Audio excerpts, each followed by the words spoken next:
Você está na Super Difusora Itapetininga, ZYW 798, 94,5 FM. Ouça também no site radiosuperdifusora.com.br ou pelo aplicativo. Feita pra você. Está no ar pela Super Difusora, Jornal do Meio-Dia. Jornal do Meio-Dia.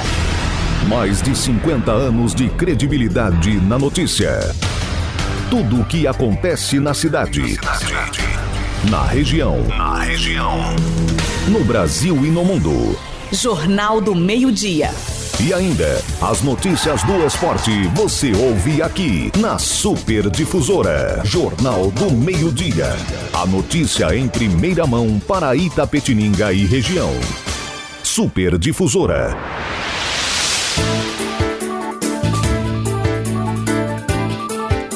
Olá, boa tarde. Hoje é sábado, sabadabadácio com você e mais uma edição do Jornal do Meio-Dia. Hoje é dia 24 de fevereiro. E hoje é comemorada a promulgação da primeira Constituição Republicana que aconteceu em 1891. O Jornal do Meio-Dia tem oferecimento de Neximbo do Brasil. Há mais de 40 anos, gerando emprego e renda. Franciose Imóveis, abrindo portas para o seu futuro. Plano Familiar Camargo, tradição, seriedade e respeito. Apresentação de Marco Aurélio. Produção e apresentação da nossa amiga Juliana Fernandes. Vídeos, redes sociais e mesa de áudio Antônio Rodrigo. Diretora responsável Cristine Abramorelli Atucci. Uma realização da Central de Jornalismo da Super Difusora.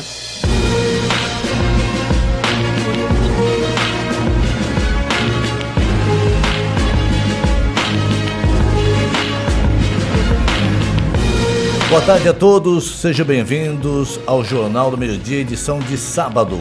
E neste sábado estamos trazendo mais uma edição especial do Jornal do Meio-Dia. Nesta semana vamos abordar temas relacionados à saúde pública. Neste primeiro bloco vamos começar com um tema de extrema importância e que vem, aliás, preocupando todo o país, que é a dengue. E para nos auxiliar a compreender a gravidade da situação e também fornecer informações valiosas sobre essa doença, estamos recebendo aqui a médica infectologista, doutora Carolina Malavasi. Nessa entrevista vamos explorar o recente boletim epidemiológico divulgado na terça-feira, que revela números alarmantes: 68.461 casos prováveis de dengue no Brasil. Então fiquem ligados aqui conosco para entendermos a dimensão desse problema e, mais importante ainda, as medidas que podemos adotar para enfrentar essa situação. Jornal do Meio-Dia. Super Difusora. A cidade em revista. Hoje aqui com a gente, doutora Carolina Malavasi. Doutora, boa tarde, seja bem-vinda e agradecemos imensamente por aceitar o nosso convite, a nossa produção do Jornal do Meio-Dia e por vir aqui também compartilhar da sua experiência conosco, viu? Seja bem-vinda. Muito obrigada, eu agradeço pelo convite e vou dar um bom dia para os ouvintes da Rádio Difusora. Doutora, boa tarde. Para começar a nossa conversa, eu quero começar falando sobre o que é a dengue, o que é, quais são os sintomas mais comuns e como eles podem variar de caso em caso. Então, a dengue é uma doença, né? A gente chama de uma arbovirose. Ela é transmitida por um mosquito, que a gente chama de Aedes aegypti, e ela é causada por um vírus, tá? O vírus da dengue. Esse vírus, né, ele tem 4 sorotipos diferentes, então a gente denomina, né, dengue 1, dengue 2, dengue 3 e dengue 4. Então, são 4 sorotipos diferentes do vírus da dengue. Os sorotipos não são estágios da doença? Não. São vírus da dengue, mas cada um com a sua característica diferente, e por isso depois a gente provavelmente vai conversar sobre as vacinas, aí eu vou fazer essa relação para explicar para vocês um pouquinho sobre as vacinas. Mas, então, é uma espécie, o vírus da dengue, e aí a gente tem esses 4 sorotipos, que são características diferentes, né, entre um e outro, então esses 4, E esses vírus, eles são transmitidos através da picada da fêmea do mosquito Aedes aegypti. E como sintomas, então a gente até estava falando aqui um pouquinho antes da entrevista, então a gente pode ter casos assintomáticos, primeiramente, então pessoas, né, que não têm sintomas, mas que sim contraíram o vírus da dengue, tá? E nos casos assintomáticos, então a gente tem em torno de 40% a 50% de casos assintomáticos.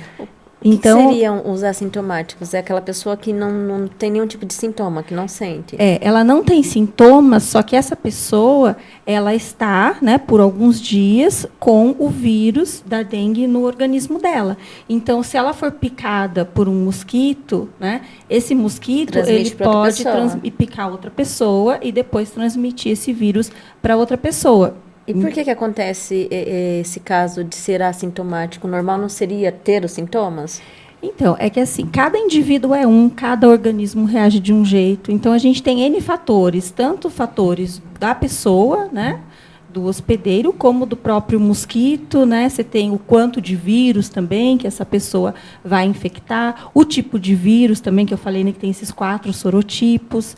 Então, assim, não tem um fator só. É uma variedade de fatores, e aí você vai ter pessoas que não têm sintomas, pessoas que têm sintomas mais leves, pessoas que têm sintomas mais graves. Varia de corpo a corpo. Varia de pessoa para pessoa. Então, tem alguns fatores aí associados, né? Mas pode não acontecer de um mosquito picar uma pessoa, a pessoa está com a imunidade em dia e ela não contrair o vírus, ou o mosquito picou, ela vai ter o vírus da dengue? Não, a maioria dos mosquitos, eles não estão contaminados com o vírus da dengue, tá?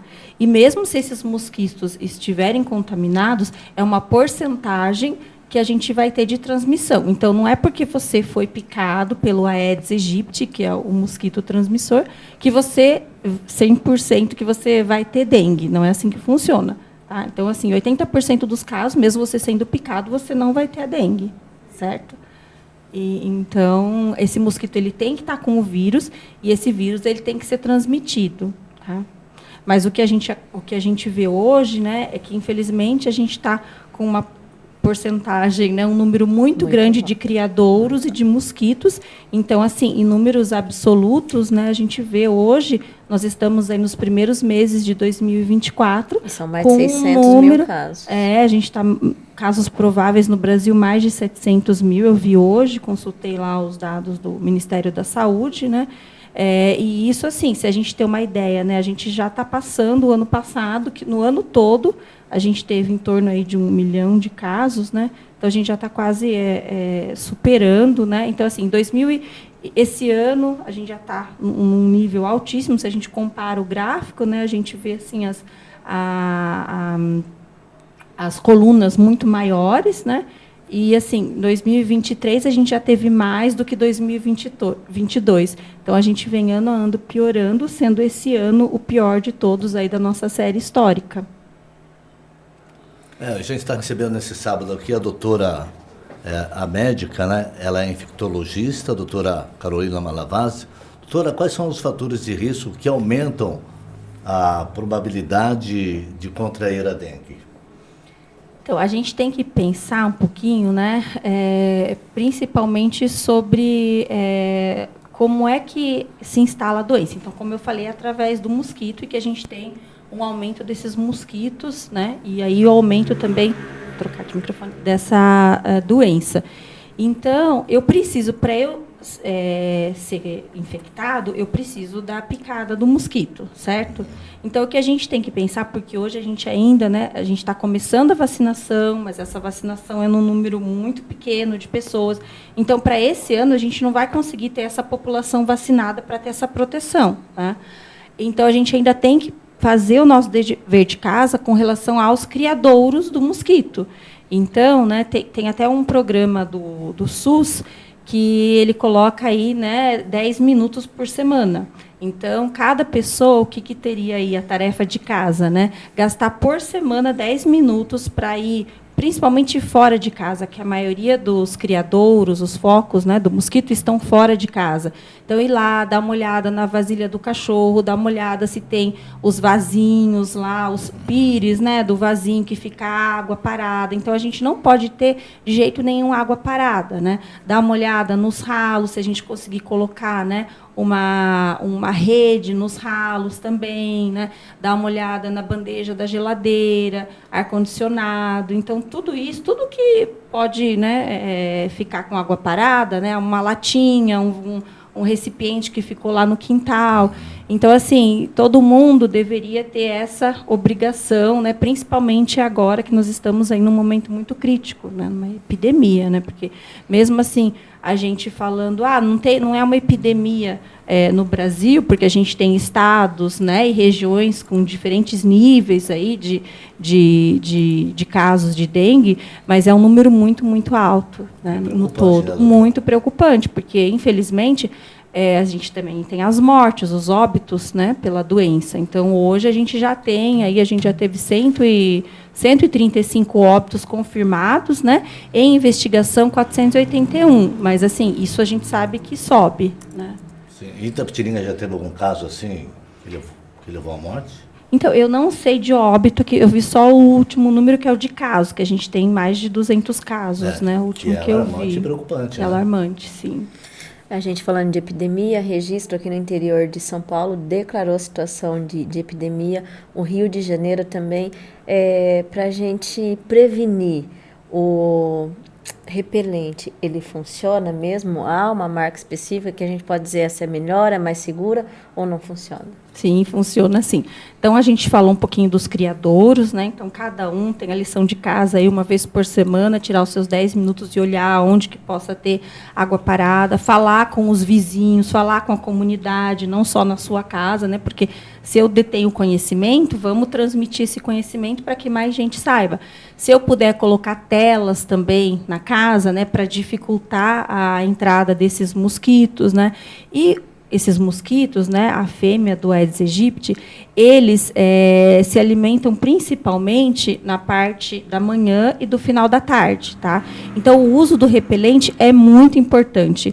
A gente ainda está numa época de muito calor, então é difícil a gente falar, olha, não usa repelente, mas coloca roupa fechada, né? Está muito quente, e a gente sabe também que o mosquito ele pica através da roupa.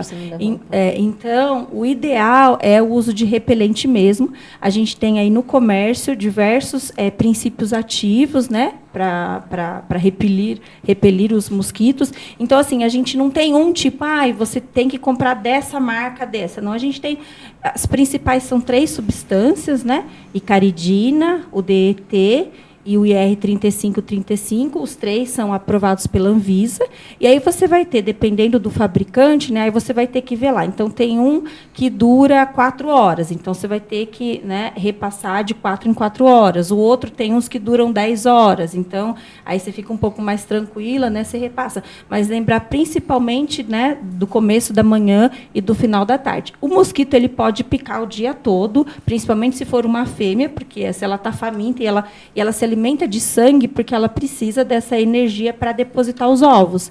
Então, assim, o período preferencial é esse período, tá? Mas a gente hoje precisa estar protegido o dia todo, principalmente nesses períodos, tá? Então, o uso de repelente é extremamente importante. Lembrando que, assim, por causa do calor, também a gente orienta, né, o protetor solar, só que o repelente tem que ser depois. Então, você passa primeiro o protetor solar para depois passar o repelente, tá? E aí, para crianças também é super importante, aí tem que ver, né, porque tem alguns repelentes, né, que eles colocam a partir de tantos anos, né? Geralmente a gente já tem aí a partir de 6 meses de idade, né, 4, 6 meses de idade, uso para criança também. Eu já vi caso de pegar o protetor solar e misturar com repelente. Isso funciona ou não? Tem que ser um e depois o outro? É melhor um depois o outro, porque acontece, a gente não sabe, a gente está fazendo uma diluição, mas aí a gente não consegue comprovar qual que vai ser a eficácia para aquela diluição. Então, a minha orientação é passar um e depois o outro. E o repelente, essa orientação do repelente, ela serve para a gente até a vacina também chegar a todos, porque a gente tem a vacina, mas a vacina ainda não é para todo o público, né? Sim. Essa vacina é uma vacina muito boa, muito segura. Então, foram feitos aí 4 anos, né, de testes, de segurança, de eficácia. Então, só para vocês terem uma ideia, a gente tem aí, depois que são 2 doses, né? Então, a primeira dose, depois de 3 meses, a segunda dose. Depois de 30 dias da aplicação da segunda dose, a gente tem uma eficácia de 80% em redução dos sintomas, né, da doença de dengue. Então, é muito boa. E a gente tem também 90% diminuição de hospitalização. Então, eu tomando essa vacina, eu tenho 80% chance menos de ter sintomas, e mesmo que eu vá ter sintomas, 90% menos de eu precisar de uma hospitalização, ou seja, de eu ter uma dengue com sinais de alarme, uma dengue grave. Tá? Então, é uma vacina muito importante, só que, infelizmente, esse laboratório japonês, ele não conseguiu, né, fabricar o tanto de vacinas que a gente precisava, ainda precisa. Então, o Brasil, esse ano, vai receber uma quantidade de 6 milhões de vacinas. Então, 6 milhões, se cada pessoa precisa de 2 doses, a gente está falando num público aí de 3 milhões de pessoas. É muito pouco, né, se a gente pensa aí numa população do Brasil de mais de 200 milhões. Então, a prioridade foi, né, para esses crianças, adolescentes aí de 10 a 14 anos, e depois isso vai se expandir, né? A gente começou agora a partir de 10 anos, 10, 11 anos de idade. Então, assim, para esse ano, provavelmente, a população adulta, eu acho que a gente ainda não vai conseguir se vacinar, vai ser mais para o ano que vem, tá? Mas, assim, para quem está disponível a vacina, para essa faixa etária, a gente, por favor, né, levem os seus filhos, aí vamos se vacinar, porque os estudos esse estudo, principalmente, né, ele foi feito numa idade de pessoas de 4 a 16 anos. Né, e a gente sabe que tem uma hospitalização maior também na faixa etária pediátrica. Então, por isso que se indicou como grupo prioritário para as crianças de 10, 11 anos. E essa vacina, ela vai constar no calendário de vacinação? Deve ser tomada todo ano? A eficácia dela é de quanto tempo? Então, a gente ainda não sabe sobre se a gente vai precisar um reforço futuramente. Nesse estudo, o que a gente viu? Né? Que, assim, a proteção dela é máxima depois de 30 dias da segunda dose, mas que dura bem em torno aí de 18 meses, então 1 ano e meio. Tá? Esse estudo, né, ele foi feito por 4 anos, e ainda a gente tem uma proteção, né, depois de 1 ano e meio, mas essa proteção começa a cair. Então, a gente ainda não sabe, a gente precisa de mais estudos para dizer se futuramente a gente vai precisar de um reforço. E tem uma coisa também muito positiva, né, doutora? Para quem é de maior, quer dizer, para os adultos, aliás, tem as clínicas particulares, né? Quem puder pagar, está disponível também, né? Essa disponibilidade da oferta de clínicas particulares está muito pequena, eu diria assim, quase nula. Por quê? Né? Assim, se a gente pensar em saúde coletiva, né, então a gente tem o grupo prioritário, né, que a gente sabe que, nesse momento, para a situação epidemiológica do país, né, para a população, é melhor que a gente indique para essa faixa etária. Né? A gente sabe que, assim, algumas clínicas ainda têm, que são pouquíssimas, pelo menos, assim, muitas pessoas entraram em contato comigo para saber, tem, e eu pesquisei alguns lugares e já não tem mais. Tá? E, assim, o que a gente tem que pensar, lógico que todo mundo quer, eu também gostaria, né, de tomar a vacina, gostaria de indicar para os meus filhos, enfim, para os meus sobrinhos que não estão ainda nessa faixa etária, mas a gente tem que pensar num bem maior, no bem coletivo. Então, se tem poucas doses e é melhor para a gente controlar a dengue, e a gente sabe que essa faixa etária é mais vulnerável para a internação, então, assim, que os vulneráveis tenham acesso primeiro. E aí a gente espera para tomar essa vacina num segundo momento. A gente vai para um breve intervalo e voltamos em seguida com mais informações sobre esse tema de extrema importância. Este é o Jornal do Meio-Dia. Esta é a Super Difusora, a rádio que é feita para você.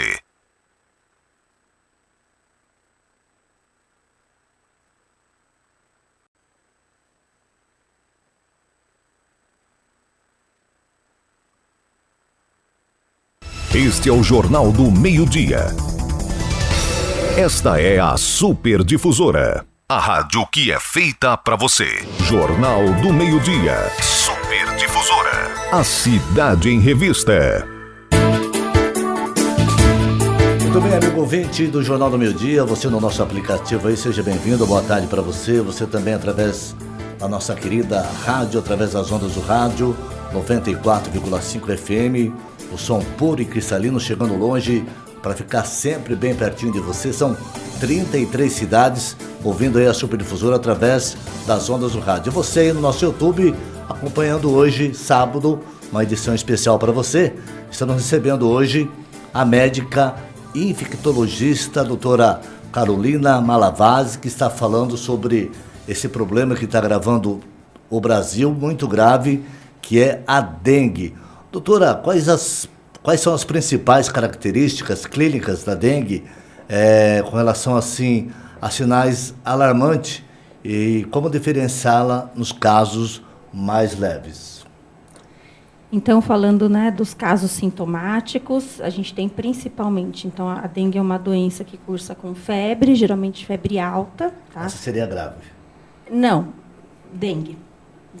Ah, não tem a mais grave? Tem a mais grave, mas no geral, então assim, para a gente suspeitar a dengue, a gente tem que ter a febre, tá? E geralmente é uma febre alta, ela começa de um dia para o outro, não é uma febre que vem baixa e depois aumenta. Então é assim, a pessoa está bem num dia, não tem nada, no dia seguinte ela já está com uma febre alta de 39, 40 graus, geralmente, tá? E associado a essa febre, ela precisa ter alguns sintomas, pelo menos 2, como dor no corpo, dor de cabeça, dor nas juntas, dor principalmente atrás dos olhos. Tem pacientes que eles têm também um exantema, né, um rache cutâneo. O paciente pode ter também vômito, dor abdominal, diarreia. Então, a gente tem que pensar em febre mais alguns desses sintomas para a gente suspeitar de dengue. E essa turma dos assintomáticos, pode ser que aconteça dele ter um sintoma e não ter o outro, ou não? O sintoma sempre vai começar com a febre mesmo? Quando a gente fala em assintomático, é uma pessoa que não tem sintoma nenhum. Nada. Né? E aí, quando a gente tem o assintomático, aí assim, vai depender, né, da pessoa e vai depender, né, quais sintomas ela tem. Ela não precisa ter todos, né? Ela pode ter 3 sintomas só, cada pessoa vai reagir de um jeito. E a intensidade também. E pode acontecer, doutora, agora a gente tem os casos de dengue, tem um caso de Covid. Pode acontecer da pessoa chegar com febre, dor no corpo, e ela está com Covid, e a primeira suspeita ser a dengue ou vice-versa? Pode sim. A Covid é um diagnóstico diferencial da dengue. Geralmente, quando está com Covid, a gente tem os sintomas, que a gente fala de sintomas gripais, né? Então, não é só a febre e a dor no corpo, mas tem também, né, a dor de garganta, a tosse, nariz entupido. Então, isso chama mais, a suspeita é maior para a Covid. Então, se é um paciente que chega para mim, né, com febre, mais sintomas de resfriado, sintomas de gripe, eu vou pensar primeiro em COVID. Aí eu vou fazer o teste para o Covid. Ah, a Covid veio negativo. Ah, então será que não é dengue? Aí eu posso, né, fazer o teste de dengue. Lógico que aí vai depender também, né, desse apanhado de sintomas. Mas sim, Covid é um diagnóstico diferencial da dengue. Tá? Dengue é difícil a gente ter esses sintomas, né, de catarro, de tosse, é mais a febre, a dor no corpo, muita prostração. Então, a dengue, né, até tem aquela a palavra, né, a pessoa é dengosa, né, porque fica muito prostrada. Então, assim, a dengue deixa a pessoa de cama mesmo, né, aquela pessoa que ela não consegue levantar para fazer as atividades diárias, é difícil, né? E aí, dependendo também, mesmo depois que você tem a melhora dos sintomas, depois de 7 dias, 10 dias, muitas pessoas demoram um tempo para voltar àquela disposição normal. Então, ela derruba mesmo. Tá? Igual a gente estava conversando antes no caso do Covid, e eu já tive algumas vezes. Tem pessoas que já teve dengue 1, 2, 3.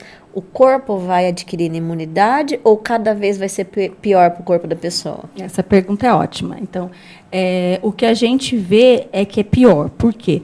Então, lembra que eu te falei que a gente tem 4 sorotipos de dengue. Dengue 1, dengue 2, dengue 3 e 4. Né? Então, assim, se eu tive, vamos supor, dengue 2, que é o mais frequente, né? E eu tive isso no passado e tal, me recuperei. Se eu for infectada por um outro sorotipo, a tendência, o risco é de eu ter uma dengue mais grave. Tá? Então, por isso que é muito importante a vacina, ela ter a a prevenção, ela fornecia a prevenção contra esses 4 sorotipos, né?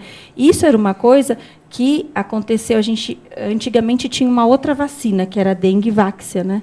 E aí o que aconteceu? A gente precisou, depois de um tempo, mudar, né? Porque ela não poderia ser utilizada para paciente que nunca tinha tido dengue, porque ela poderia causar, né, a dengue só para paciente que já tinha tido dengue, diferente dessa vacina de agora, que ela pode ser usada tanto para pessoas que nunca tiveram dengue ou que já tiveram. Então, a preocupação é essa: se eu já tive dengue uma vez e se eu pegar o mesmo sorotipo, eu tenho a imunidade, tá? Mas se eu pegar um sorotipo diferente, o risco de ter complicações e uma dengue grave, ele é maior. Se pegou o mesmo sorotipo, você tem imunidade, você não vai sentir nem os sintomas, ou os sintomas você vai sentir de qualquer forma? Você pode até ter sintomas, mas geralmente são sintomas mais leves. É difícil você ter uma complicação se você pega o mesmo sorotipo que você já pegou no passado. E se vem um sorotipo diferente, você pode ter a dengue grave. E como que ela afeta o corpo da pessoa? O que pode acontecer com o paciente? Tá. Então, assim, eu vou começar falando um pouquinho dos sinais de alarme, tá? Então, a gente divide aí a dengue, né, em dengue A, B, C, D, né, sendo a C com sinais de alarme e a D que a gente classifica como dengue grave. Nos sinais de alarme, quais seriam esses sinais? Isso é importante a população saber, porque, assim, ela precisa... Tendo esses sinais, ela precisa urgente, né, procurar um serviço de saúde. Quais são esses sinais, né? Então, são vômitos persistentes, uma dor abdominal intensa, forte, contínua, tá? Se ela tem sangramentos, também é importante. A gente fala de uma hipotensão postural. Então, assim, né, quando você levanta da cama ou está numa cadeira sentado e levanta e dá uma tontura, então isso também é um sinal.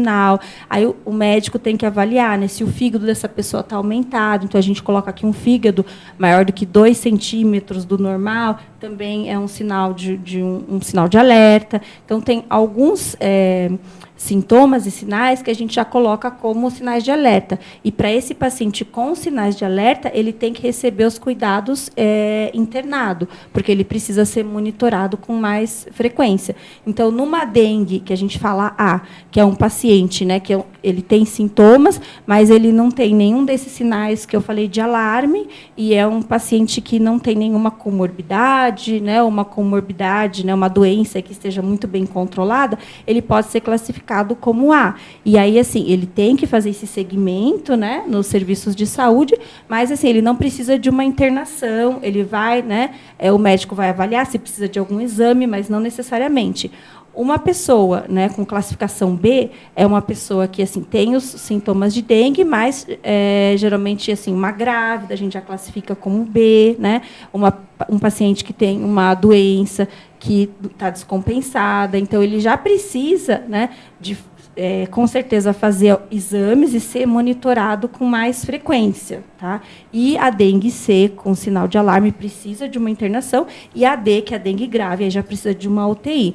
E, assim, os sintomas de gravidade têm muito a ver, né, com a patologia da doença. E o principal, o que é? A gente tem um extravasamento de plasma. Então, o que seria isso, né? Os sintomas, né? Você pode ter derrames, então derrames pleurais, então junta água no pulmão, junta água no coração, que é o derrame pericárdico, ascite, que é aquela barriga volumosa, né, com edema também, e sangramentos importantes. Então, essas são as principais causas de complicação que podem levar a uma dengue grave e uma internação numa UTI e a óbito também. E a vacina, doutora, nesse primeiro momento, ela foi liberada para uma faixa etária no infantil. Segundo pesquisa, segundo os números do Ministério da Saúde, há um aumento de casos em idosos, aumento de casos considerado grave. Isso tem a ver com a faixa etária da terceira idade ou é só uma coincidência? Não, tem a ver sim, porque essa faixa etária, né, de mais de 60 anos, 65, tem mais comorbidades. Então, é uma pessoa que já tem, né, uma faixa etária que já tem mais pressão alta, diabetes. Essa comorbidade, né, ela tende a ser pior na situação da pessoa. Sim, o risco é maior. Uma pessoa com uma comorbidade, principalmente com uma doença que não está controlada, o risco dela ter uma dengue grave é maior. Então, vale tanto para idoso quanto uma pessoa de 20, 30 anos que já tem uma comorbidade, tipo uma pessoa com lúpus, uma pessoa com a fibromialgia também, que é algo que a gente tem falado muito. Ela afeta também? É pior nesse caso? Então, assim, a vacina ela foi aprovada pela Anvisa, tá, para pessoas de 4 a 60 anos, tá? Então, ela pode ser utilizada com segurança de crianças, né, a partir de 4 até 60 anos de idade. Então, o estudo garante a segurança nessa faixa etária. A gente não está fazendo essa faixa etária hoje, por quê? Né? Como eu falei, porque a gente tem uma taxa de internação maior em crianças e porque o estudo foi feito principalmente em pessoas de 4 a 16 anos, então a resposta a gente pensa que vai ser melhor, né? Tanto a recomendação da Organização Mundial da Saúde é para que comece nessa faixa etária, a partir dos 10 anos, tá? Mas não quer dizer que essas pessoas não vão ser vacinadas futuramente, só que a gente precisa de mais vacinas. Agora, essa vacina, uma das tecnologias dela, ela é uma vacina composta por vírus vivo atenuado. Então, algumas pessoas não podem tomar essa vacina ainda. A gente precisa daí de mais estudos para dizer, não, é seguro. Quais são, né, essas pessoas?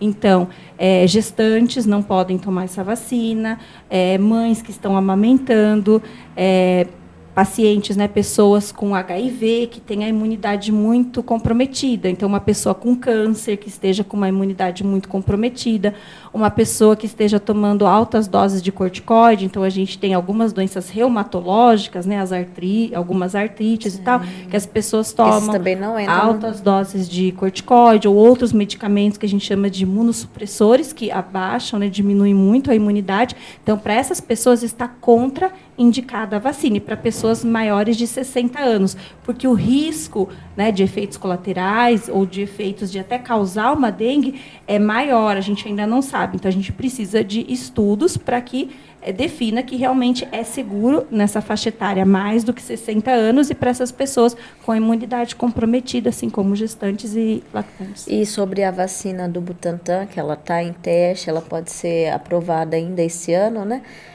O que a senhora tem a dizer? É uma esperança para nós? Como que a gente pode lidar com isso? É uma esperança. Então, o Brasil, ele tem que investir, né, na ciência do nosso país, porque senão a gente fica para trás, não tem como, né? Porque a gente vê, né, tem essa vacina japonesa que é maravilhosa, mas enfim, a gente só vai ter esse ano, né, poder vacinar essas 3 milhões de pessoas.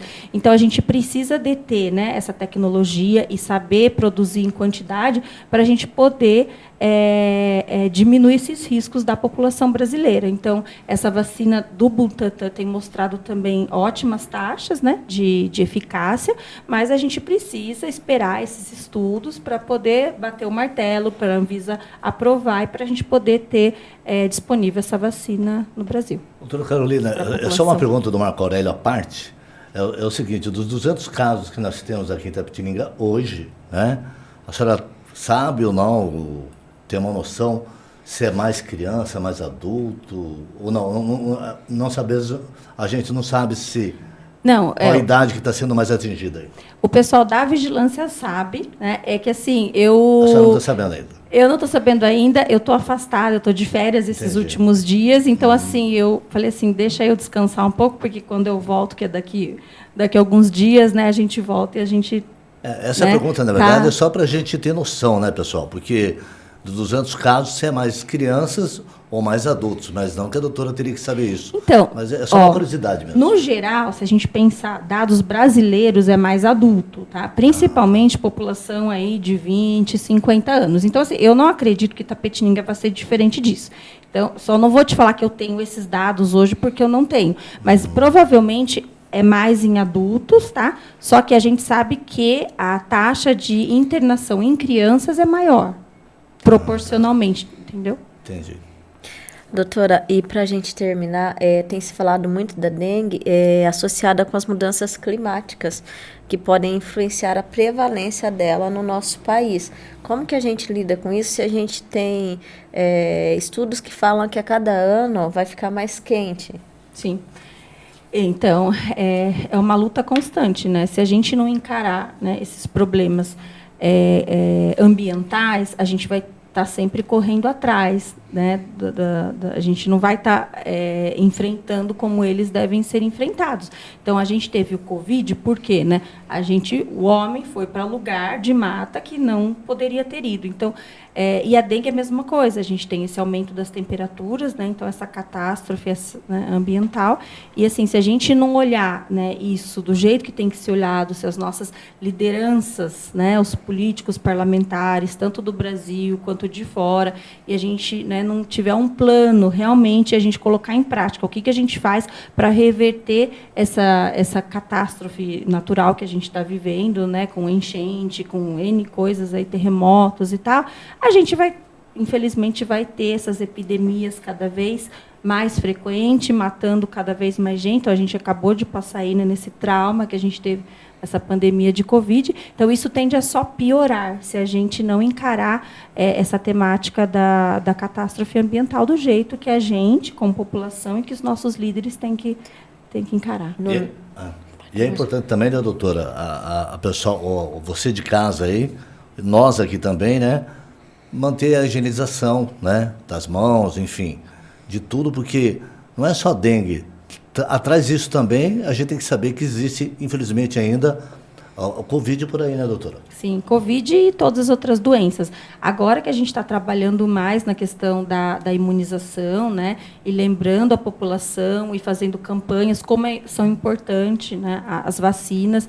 Então, vacina da Covid, muita gente não foi tomar o reforço que precisa tomar, muita gente não tomou o esquema básico, aí, das 3, 4 doses, dependendo, né, do grupo que a pessoa tiver.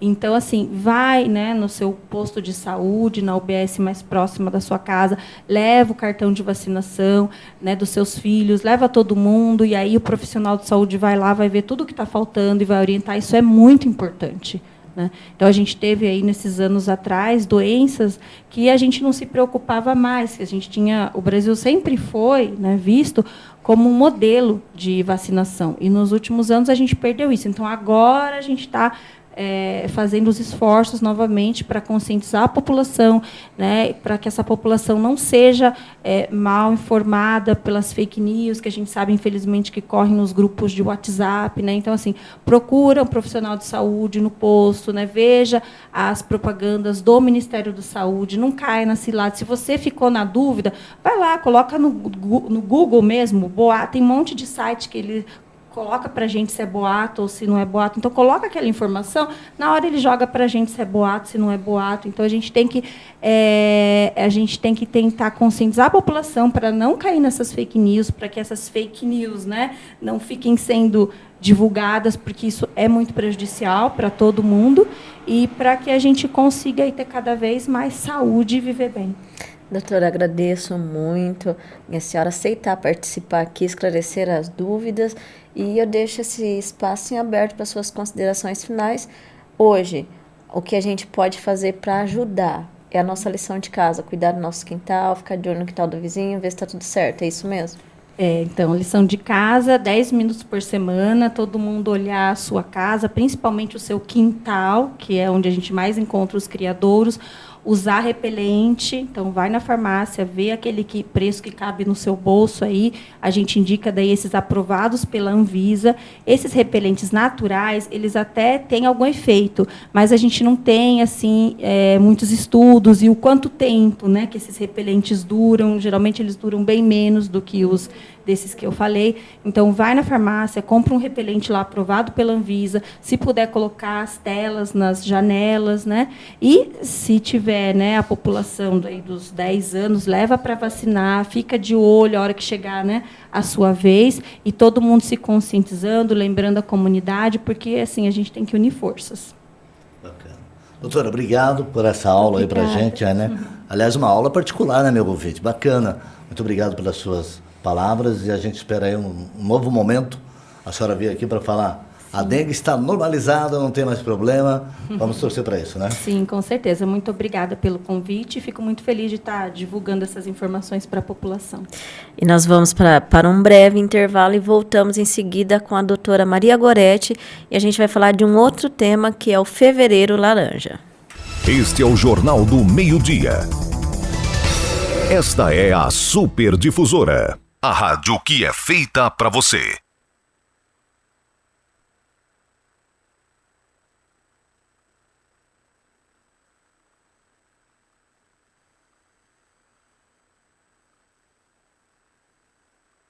Este é o Jornal do Meio-Dia.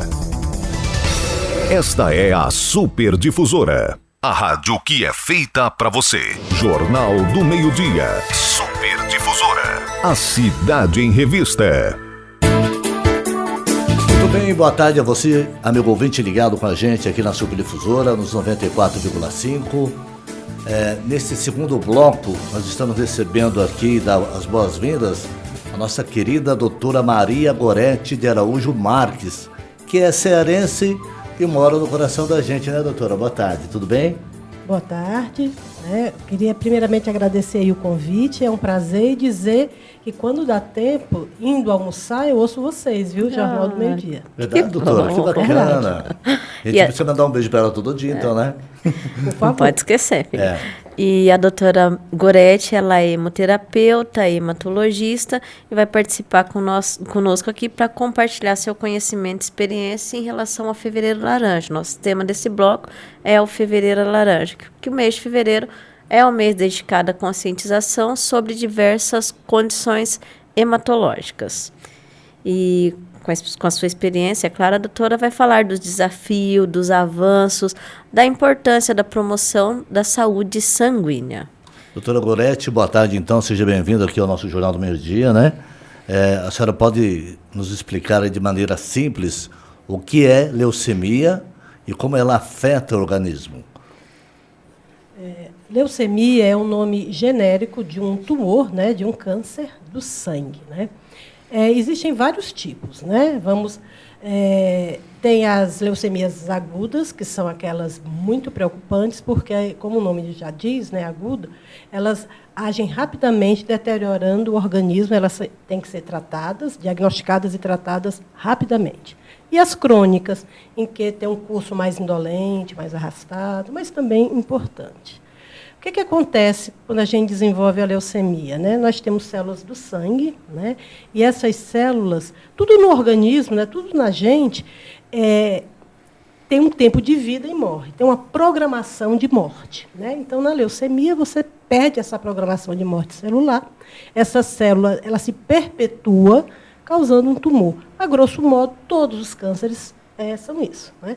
E por que a leucemia impacta tão negativamente na gente, né? Porque ela destrói as células do sangue. Então, eu vou ter destruição das hemácias, tendo anemia. Os leucócitos muito aumentados e sem qualquer função, ou muito baixos, causando ou leucopenia ou leucocitose, mas com muita facilidade de infecção.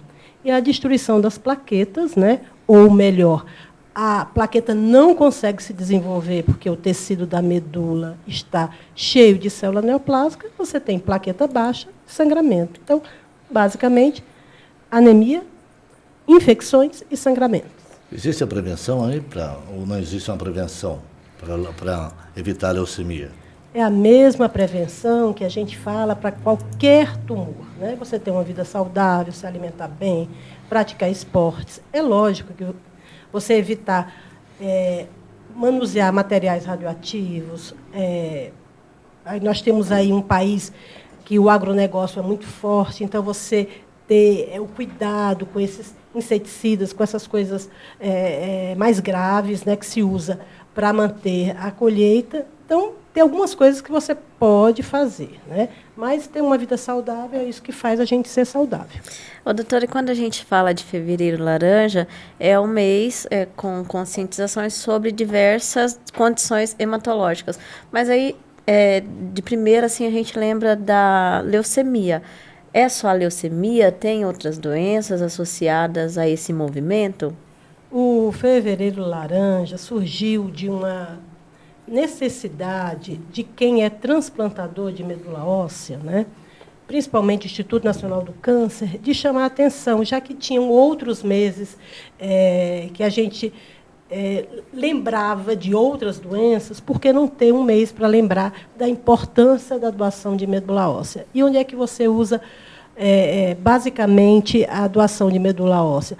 Nas leucemias e doenças hematológicas, outros cânceres hematológicos mais graves. Então, basicamente, o Fevereiro Laranja é para lembrar que existem as doenças, tanto os cânceres como as doenças que não são câncer, que existe também um tratamento revolucionário que tem salvo muitas vidas, que é o transplante de medula óssea, e que o cidadão se conscientize da importância de ser doador de órgãos, e entre eles a medula óssea.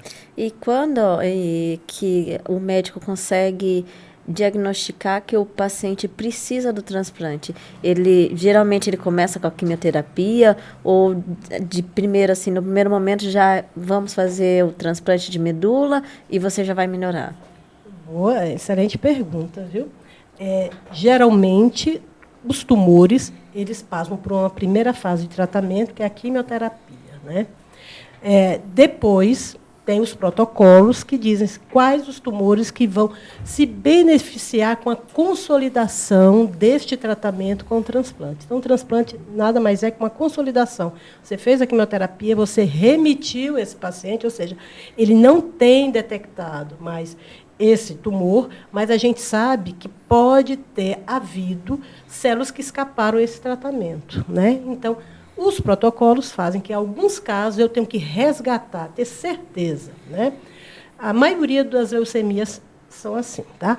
Alguns tumores, a gente não precisa esterilizar do tumor a medula óssea, mas você precisa diminuir a população e repovoar esta medula, porque sem medula a gente não vive, né? Sem medula eu não produzo sangue. Sem sangue eu morro de anemia, sangrando e infecção, né? Então, em alguns tumores, como é o mieloma múltiplo, você faz uma quimioterapia que não é tão agressiva quanto a quimioterapia de leucemia aguda, preparando ele para o transplante. Porque o transplante de medula óssea nada mais é que uma quimioterapia agressiva, em que você vai matar todas as células da medula óssea e vai repovoá-la, ou com a própria medula do paciente, essa medula limpa, tá?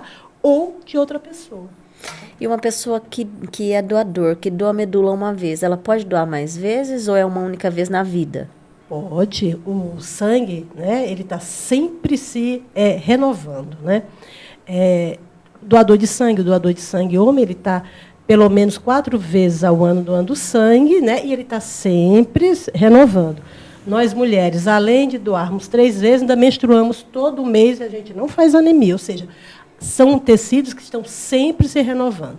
O doador de medula ele pode doar quantas vezes for preciso, né? Só que, para eu ter uma pessoa compatível, ou seja, 2 pessoas que tenham alguns antígenos, né? Algumas substâncias ali semelhantes, é muito raro. Então, eu preciso ter milhões e milhões de doadores, às vezes, para achar 1 ou 2, né? Então, a importância aí do cadastro. No Brasil, a gente tem um banco de doadores de medula? Temos o Redome, né, que é responsável por cadastrar e manter o arquivo ativo desses doadores de medula e faz parte de um conglomerado de bancos de sangue internacionais. Então, nós, no Brasil, nós estamos inseridos dentro do Banco de Medula Óssea Internacional. E o número de doadores, doutora, é pequeno ainda? É pequeno para o que precisa o Brasil? A gente precisa sempre ter doadores cadastrados, porque as pessoas vão envelhecendo, vão saindo, né?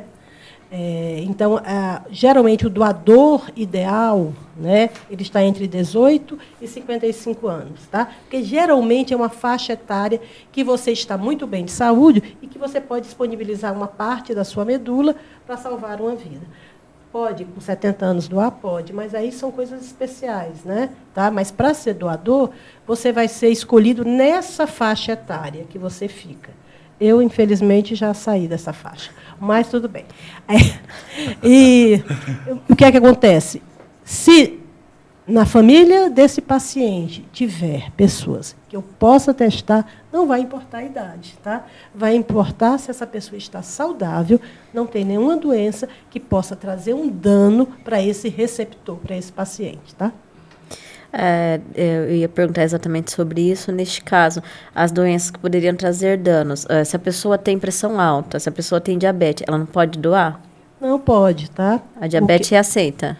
Desde que ele não use insulina, E não é o preconceito da insulina, porque geralmente quando eu tenho um diabetes já usando insulina, eu já tenho algumas complicações, né? Essa doença já precisa de um tratamento mais rigoroso para controle, tá?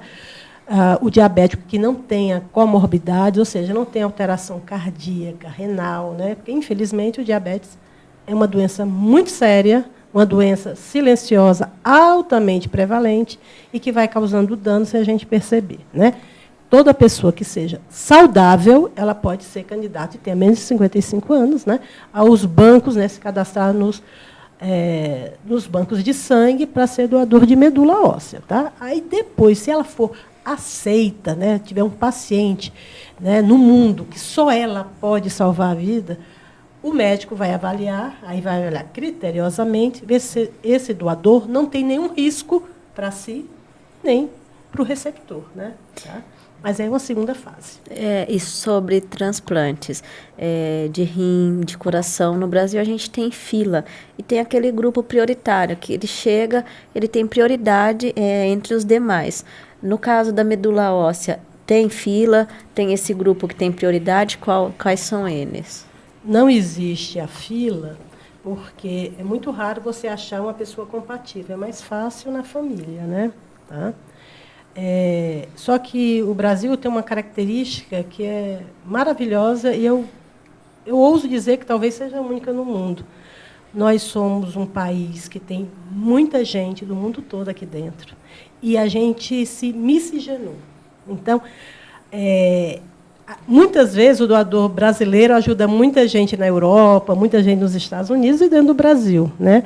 Porque a gente tem essa característica. Não existe a fila, porque se o paciente precisa do transplante, se põe esse HLA dele no banco, né, de transplante, e aí vai se procurar no mundo todo uma pessoa compatível. Né? É mais fácil na família, né? Com certeza. Né? Mas a gente consegue, muitas vezes, pelo Brasil, graças a Deus, doadores. A nossa região aqui, eu trabalho também no Banco de Sangue em Sorocaba, e é impressionante como a nossa região aqui toda tem doador, viu? Nós somos campeões lá de Sorocaba, quando a gente fala, olha, pessoal que doa sangue, tem pessoal de Sorocaba, de Itapetininga, de Tatuí, e todo mundo diz, puxa, que bom, eu digo, porque é uma população que gosta de ajudar, que vai, que se cadastra e que aceita. Tá? Na verdade, esse ato das pessoas, né, é um ato de amor ao próximo. Isso é muito importante, né, porque você, às vezes, não tem alguém da família que esteja passando. Mas se você passar, você saber o qual é importante você doar sangue para todos os tipos, né, de doença, né, doutora? Pois é, Marco Aurélio, você tocou num ponto, e que bom que você falou para me lembrar de uma coisa. Se cadastre se você realmente quer doar, você quer ajudar. Porque é muito sofrido para uma família o banco de medula dizer, olha, talvez tenhamos um doador, né? Porque você só fez um exame, tem que fazer os exames complementares para ter certeza. E você liga para este doador e ele diz, não vou fazer. É raro, mas nós temos casos. Inclusive, casos aqui na nossa região. É triste. E a gente tenta conversar, convencer com argumento, sem forçar, porque isso vem da pessoa. Então, assim, eu às vezes disse, doutora, eu não sei, tem dúvida, se informe, converse, só se cadastre se você tem certeza. Porque o não, você está, muitas vezes, né, tirando a única esperança que esse paciente tinha, né? Quer dizer, ele já tentou tudo, né? No caso das leucemias, né, agudas, tentou tudo, quimioterapia, coisas muito sofisticadas, e a chance dele é o transplante, e aí receber um não, né? E lembro que assim, o sigilo sempre é mantido, tá? Tá certo? Nunca se vai dizer, olha, a Maria Gorete se recusou, né? Não, tá? Hoje a gente sabe, doutora, que a Organização Médica do Brasil, né, a saúde do Brasil, e eu acho que de todo mundo, eles trabalham com a prevenção, porque a prevenção, claro, sempre é o melhor remédio e é muito importante. E quais são os principais sintomas da leucemia para que a pessoa faça a prevenção, deve estar atenta para que ela possa se prevenir? Tá. a anemia é um sintoma muito frequente. Tá? O paciente começa a ficar cansado, né? Existem outros tipos de anemia? Ótimo, existe sim. Mas se você tem uma anemia, isso está fora do normal. Então, não diga assim, isso é pouco, não vou investigar. Vá no seu médico, se for uma anemia carencial, ele vai tratar. Outra manifestação importante, para que a gente fique de olho, são as manifestações hemorrágicas. Começamos a ter lesões de pele, tipo equimose, sangramento de gengiva, quer dizer, isto não é normal, né? É diferente, por favor, não confundam, né? Às vezes você está com uma gengivite, escovou o dente e sangrou. Aí trata a gengivite, fica bem. São sangramentos que você não tem porque está tendo. Boca está ok, não está com nenhuma infecção de boca, começa a sangrar. Começa a ter manchas roxas sem levar pancada, né? Pode ser que não seja, mas não deixe isso passar, né? Tá? Não estou legal, estou me sentindo mais cansado, tal. Puxa, está muito quente, eu estou trabalhando muito. Puxa, mas eu sempre trabalhei muito. Será? Então, vai no teu médico, ele vai fazer um check-up, e aí, se tiver alguma anormalidade que não seja explicada pelos exames, ele manda para o especialista. A anemia, no caso, da forma que a senhora falou, é uma porta para uma leucemia futura? Não, a maioria das anemias são carenciais, não tem nada a ver com leucemia. É porque um dos sintomas, primeiro, né, porque a partir do momento que a leucemia ela está dentro da medula óssea, onde produz o sangue, eu vou ter anemia, infecções e vou ter sangramento, né? Então, às vezes, o primeiro, manifestação. Mas, assim, a maioria das anemias carenciais, são carenciais e não tem nada a ver com leucemia. E se não tratar a anemia, ela pode aí vir a ser uma leucemia ou não? Anemia ferropriva, que é essa anemia mais comum que a gente dá ferro, nunca vai evoluir para leucemia, tá? A anemia da leucemia é porque a medula está com um tumor e não tem espaço para produzir o sangue, tá? Não tem espaço, porque o tumor está tomando conta.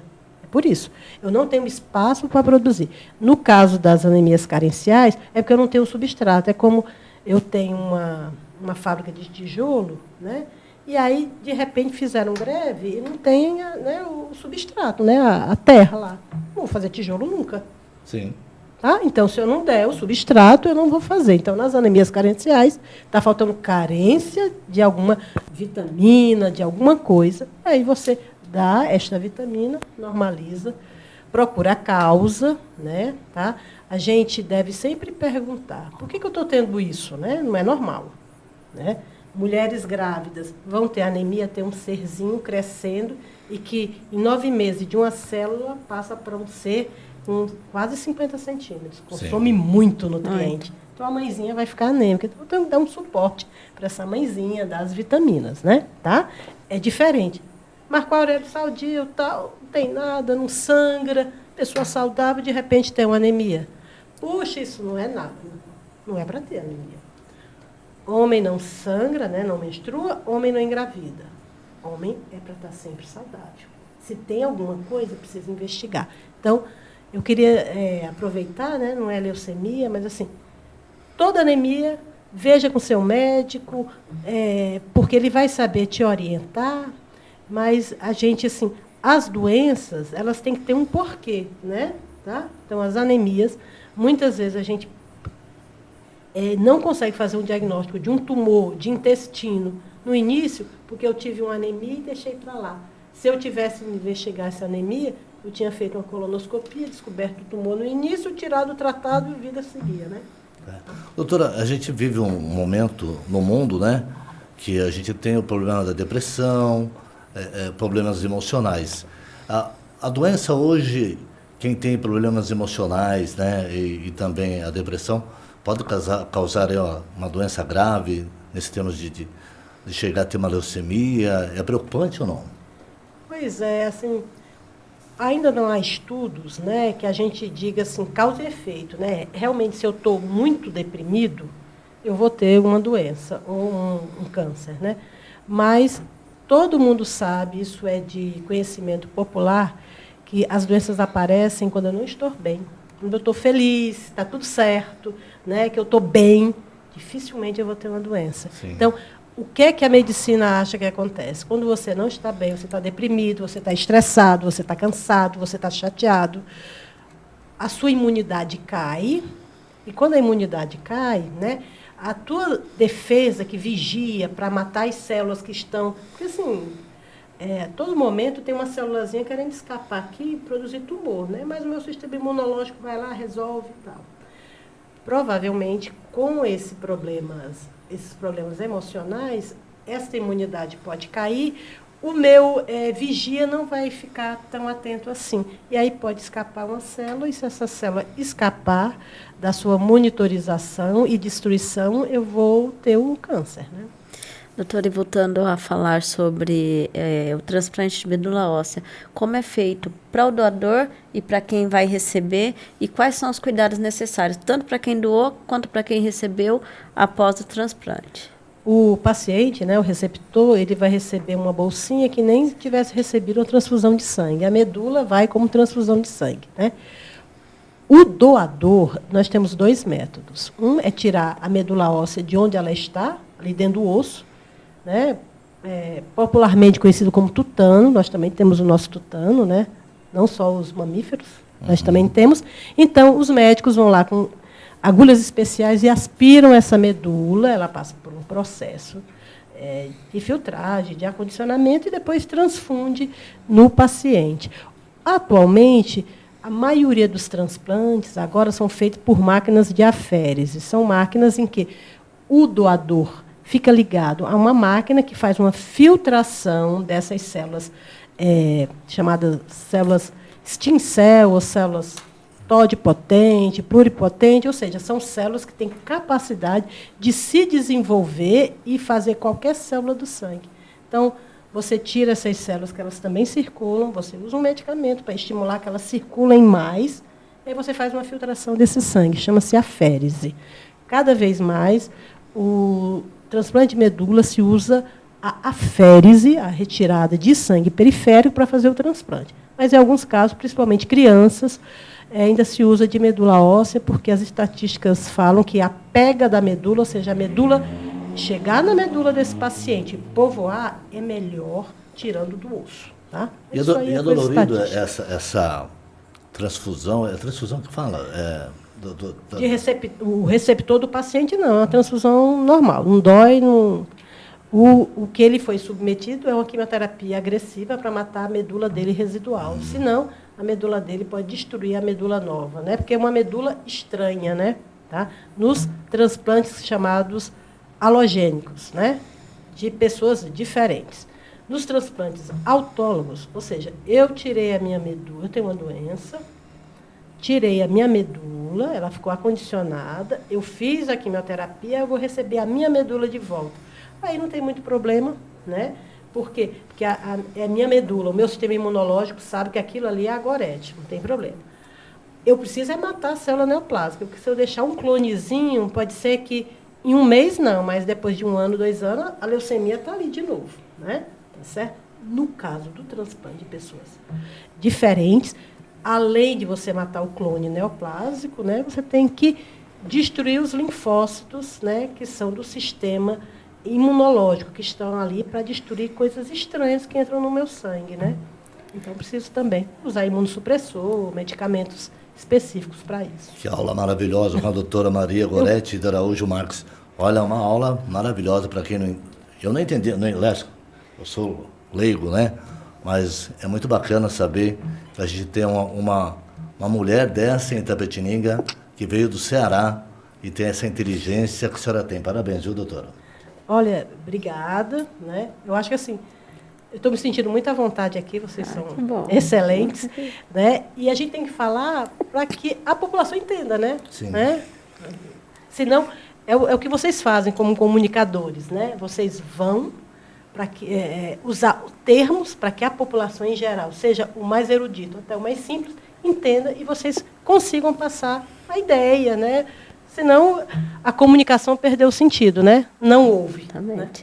Ô, doutora, e como a conscientização durante esse mês de fevereiro, com a campanha de Fevereiro Laranja, igual a gente está fazendo aqui agora, como que essa conscientização pode aumentar a adesão à doação de medula óssea? O que vocês estão fazendo, puxa, é fundamental. A imprensa, né?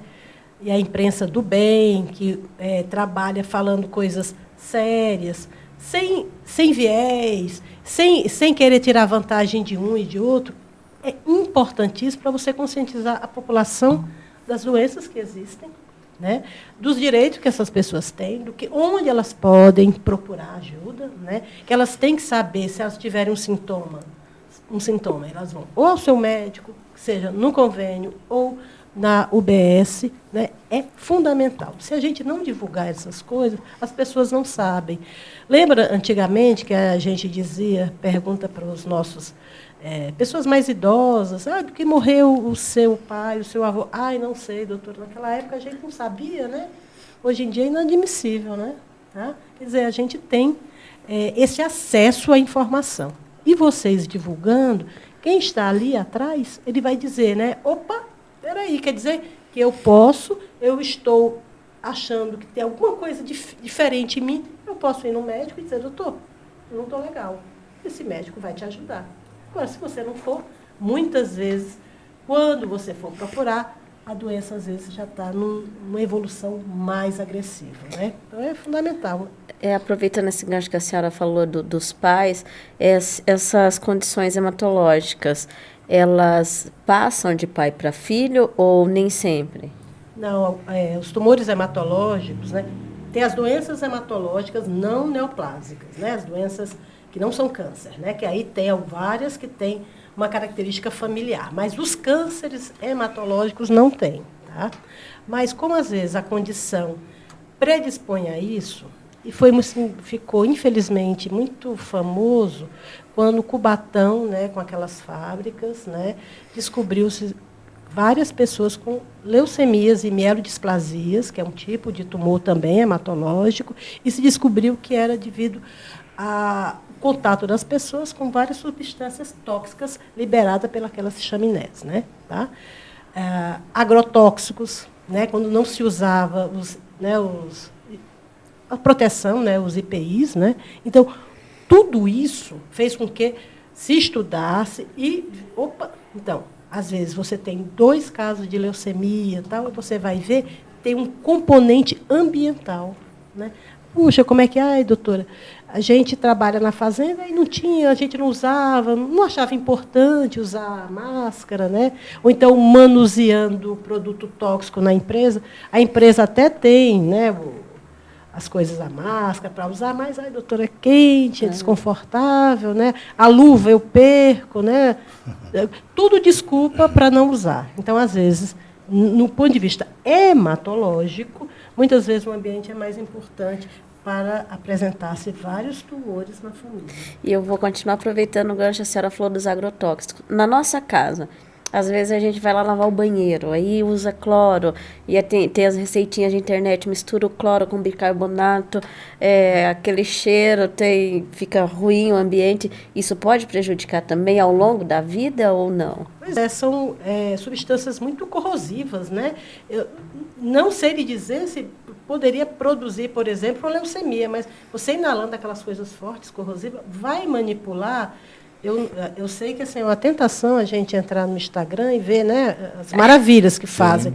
Aí eu fico perguntando assim, momentaneamente o meu piso ficou lindo, mas será que não vai corroer o meu piso? Daqui a 2 anos eu vou olhar e dizer, puxa, um piso que era para ter uma longevidade aí de 10 anos, está todo corroído. Então, cuidado. Se for fazer, pessoal, vocês estão manipulando material químico. Usa uma luva, põe a máscara, né? Tá certo? O odor é forte, quer dizer, isso aí vai entrar no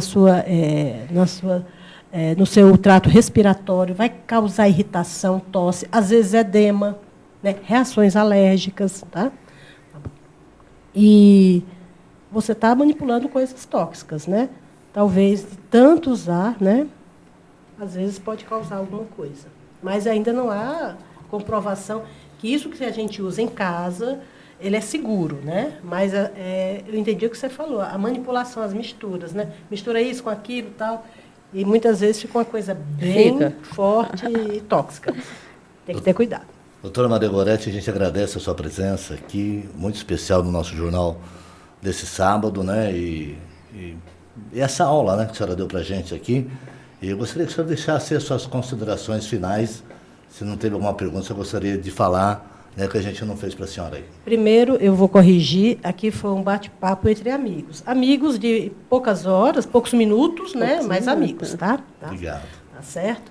O que eu quero é dizer para a população, assim, está desconfiado de alguma coisa, né? Começou a ter uma anemia que não está sendo resolvida com tratamento, começou a ter manifestações hemorrágicas, começou a ter muita infecção que antes não tinha, procure o seu médico. Tá? Em Itapetininga, né, eu tenho assim, um prazer de ter o ambulatório do SUS, ali na Policlínica, né, que é o ambulatório de especialidades. Tá? A prefeitura aqui, eu tenho que dizer que teve a sensibilidade de aceitar a proposta de eu poder pôr as minhas horas dedicadas na hematologia para a população, que é um ambulatório que eu faço com muito prazer, tá? Tenho um maior prazer. E nós também temos o AME, ambulatório de especialidade. Tá? Então, assim, não há desculpas. Né? Vai no teu médico, vai na UBS, doutor, não estou legal, ele manda, a gente investiga. Se precisar de tratamento, né, e não puder ser feito na nossa cidade, a gente tem os serviços de referência, né? O importante é que a gente faça o diagnóstico precoce e salve vidas. Isso aqui é o fundamental. Obrigada a vocês. Nós que agradecemos, doutora. Jornal do Meio-Dia. E hoje tivemos a presença da doutora Maria Goretti de Araújo Marques, ela que é hemoterapeuta e também hematologista aqui de Itapetininga, falando aí sobre a campanha Fevereiro Laranja. E também a presença da doutora Carolina Malavasi, ela que é infectologista, falando aí sobre a dengue, que está preocupando aí todo o Brasil e principalmente a nossa Itapetininga, para quem mora aqui, é claro. E agora vamos deixar um lembrete aqui a todos vocês que estão nos acompanhando, é que amanhã acontece mais um jogo do Campeonato Super Difusora em parceria com a Prefeitura Municipal. 2 jogos simultâneos estão programados para agitar os amantes do futebol local, prometendo então momentos emocionantes e de muita rivalidade em campo. E às 9h45, o Clube de Campo Venâncio Aires será o palco para o embate entre as equipes da categoria 40+, Venâncio e Atenas, e a nossa equipe esportiva estará em campo para trazer todos os lances dessa partida para você. E ao mesmo tempo, no Clube de Campo da Associação, duelo entre Associação e Botafogo no 40+, também esquenta aí as rivalidades esportivas de Itapetininga. E com essa notícia estamos colocando um ponto final na edição do Jornal do Meio-Dia de hoje. A gente volta na segunda-feira, logo após Tuti e Bruno José. Um bom fim de semana a todos e até segunda. Boa tarde para você.